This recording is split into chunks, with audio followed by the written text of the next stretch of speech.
Praise the Lord church.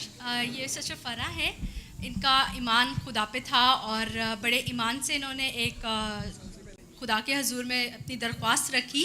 ये एक salon में जॉब करती हैं और इन्होंने वो प्रोडक्ट काफ़ी एक्सपेंसिव था तो वो सेल आउट नहीं हो रहा था, तो इन्होंने खुदा के हजूर में वो रखा और बड़े ईमान से इन्होंने उसके लिए प्रेयर की और वो इनका प्रोडक्ट जो था वो सेल हो गया। और इनकी सेकंड गवाही ये है कि इनके शोल्डर में बहुत ज़्यादा पेन था, इतना ज़्यादा कि लाइक इनसे बर्दाश्त नहीं हो रही थी वो पेन। तो इन्होंने हाथ रख के उस पर प्रेयर की और खुदा ने उसी वक्त इनको शिफा दी। Hallelujah, Hallelujah. Praise the Lord.